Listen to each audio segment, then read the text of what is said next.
Саламатсыздар ма оқушылар? Бүгінгі біздің өтетін тақырыбымыз материалдық дене үшін энергия мен массаның байланыс заңы.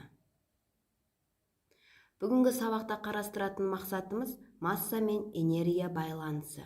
Материалдық дене үшін энергия.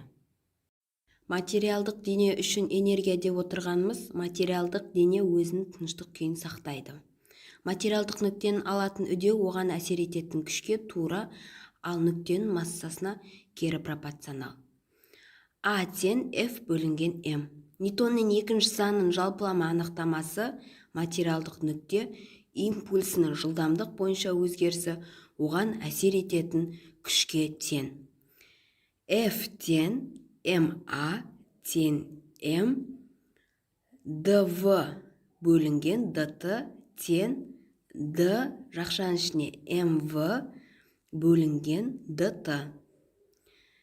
ДП бөлінген ДТ тең Пи.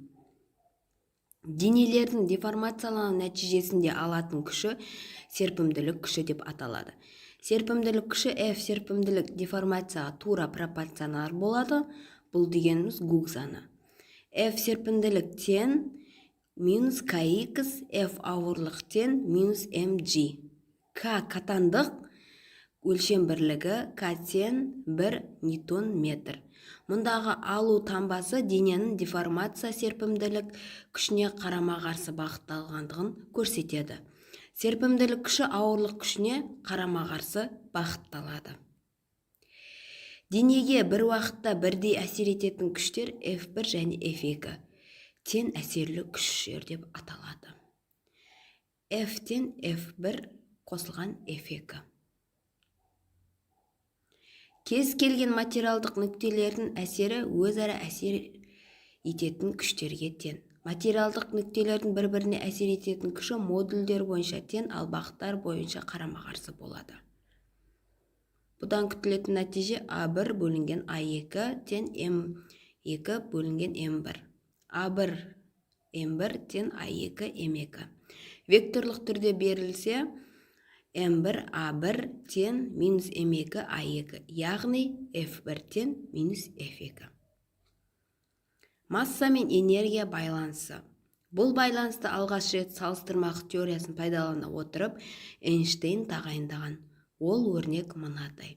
Е тең МС квадрат. Тыныштықта тұрған денеге Е0 тең М0 С квадрат энергиясы сәйкес келеді. Бұл дененің тыныштық немесе өзіндік энергиясы деп аталады. Тыныштықтағы М массада орасан энергиялар жинақталған деген тұжырым атом ядросының энергиясын пайдалануға алып келеді. Масса бізде 3 түрге бөлінеді: килограмм, метр, таразы. Масса мен энергияның пропорционалдағы арнайы салыстырмалық теорияның ең маңызды қорытындыларының бірі масса және энергия. Материалдық денелердің ең іргелі сипаттамалары болып саналады.